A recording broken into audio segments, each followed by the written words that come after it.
Yun. Nahilo ka? Hello Townies! Andito ako ngayon sa isang obstacle park sa Pasig City para samahan ang isang Townie na sumusubok dito sa Spartan Obstacle Race. Let's go!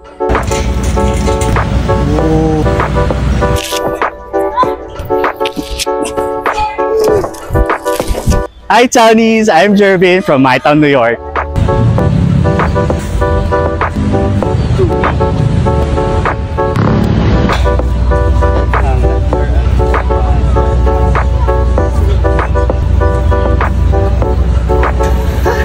So Jervin, tell us how you got into Spartan racing. I started as a volunteer, tapos parang kasing masarap mag-race. And then ayun, and I actually wanted to have a good physique. Ayoko kasing laging nasa gym. Instead of going to the gym every day, then why not go to Spartan, right? So what inspired you to do Spartan racing? Well, I just want to push myself to the limit. Tapos yung dumi ng trail course. Tapos syempre, the bragging rights na you're a finisher of Spartan race. And you know, syempre yung medal ng Spartan. Go, Chris! Ah!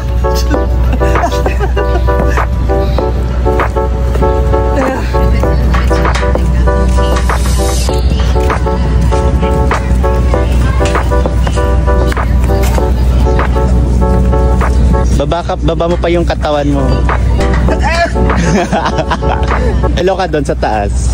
Ayan. Yan, sige, down. Push mo yung sarili mo.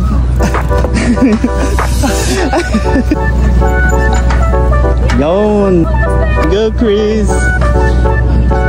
Lean forward pa, lean forward pa. Lean forward? Oo. Go. So how do you train for Spartan race? Well, it's a mixture of running and strength exercises. Kasi sa Spartan, it's 80% na running, tapos yung obstacle course, parang 20% lang. Pero do you do cardio more or talagang weight training talaga? Much better if magka-cardio ka kasi it enhance your endurance sa pagtatakbo, diba? Pag nagka-cardio ako, more on running lang talaga siya. So yung mga gusto mag-Spartan, ayan, to prepare, kailangan ay tumakbo. So do you follow a specific food plan or nutrition plan for Actually, no. Kasi I'm used to OMAD. So, 1 meal a day. A day before ng race, nagka-carbo loading kami. Tapos, syempre, carbo loading, iwa-wash out mo din siya after. But still, you still have your energy for the race day. So, no specific diet na? Diet. Basta more protein, less carbs. Pero, the day before ng race, dapat carbo loading Carbo loading. Grab, and then lean backward.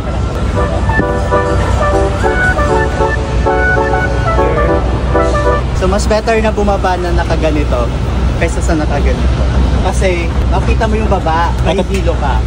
Yun sa akin nahihilo kasi ako pag tumitingin ako sa baba. Yan, grab, lean forward, backward. Go, Chris. Hawak ka dyan sa taas. Yan. Yun. That's it. Bababa na lang. Naano ko? Nahilo ka? Hinga ka muna. Huwag ka tumingin sa baba.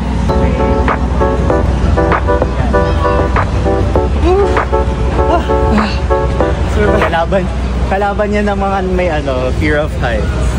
What is the toughest Spartan race or obstacle na ever na ginawa mo? Last year na season ender ng Spartan race, which is sa Alviera, Pampanga. So, mahirap siya for me because madaming uphill. As in, like, aakit ka ng bundok. So, that's the trail of the Spartan. So, mahirap siya for me. And for the obstacle, since andito na tayo, ito yung pinakamahirap for me. The bender. Yeah, kasi, fun fact, I'm afraid of heights. So, pag nasa taas ka na kasi, since bender siya, nakaganon siya, nakabend. So, dito ka sa taas, para kang hilayin pababa. So, ayun, nanginginig ako. Well, nagawa ko lang siya once. Pero after that, parang ayoko na.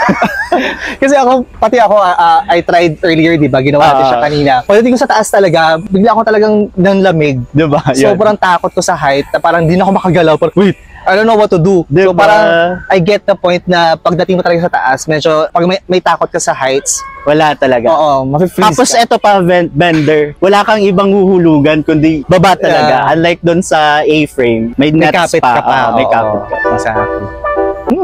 Ano naman ang favorite obstacle mo? Di ba na-mention ko kanina that may fear ako sa height? Pero when it comes to rope climbing talaga, favorite ko to kasi though mahirap siya, pero pag na-ring mo yung bell talaga, grabe, yung satisfying yung ano, ay wow, ang lakas ko. Ang dami hindi nakakagawa nito. So kaya, tas nagagawa ko siya. Hindi naman katawan ko, medyo chubby-chubby pa ako, di ba? Nagagawa ko siya, di ba? So, Kasi ang mahirap sa part na to kasi is guys, is parang bubuhatin mo kasi yung sarili mo. So imagine if you're like, katulad ko, I'm 80 kilos. So imagine yung bubuhatin mo yung sarili Diba? mo 80 kilos, mahirap siya. So I don't know why favorite mo to. favorite ko lang talaga na ano, napahirapan yung sarili ko.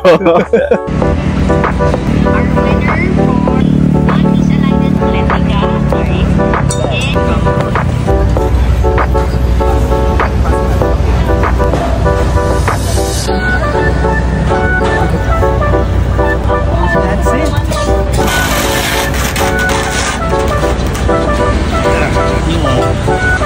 is What strategies do you use to stay motivated? Kasi syempre, yung Spartan race, mahaba siya eh. Hindi siya madali lang gawin. So, ano yung nagpapamotivate sa'yo? I just remind myself na why I started Spartan. Tapos, syempre, yung mga pictures mo sa, sa trail. Kasi ang daming photographers sa, sa Spartan. And they're not just pucho-pucho na photographers, They're professional photographers with professional lenses. So, maganda talaga. Pangit naman siguro kung hindi ka motivated, diba? Pag nasa race. Especially yung sa last na obstacle, which is the fire log na jump. You have to make your pose there na sobrang ganda. And also, motivated ka na makuha yung t-shirt mo, yung finisher's t-shirt, kasi bragging rights yun, di ba? And the medal. Yeah.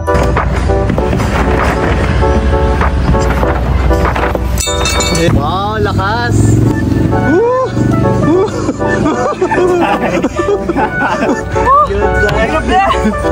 Ring the bell! Yeah! Go, Chris!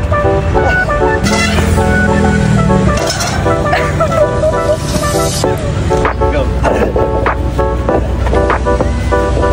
Yun!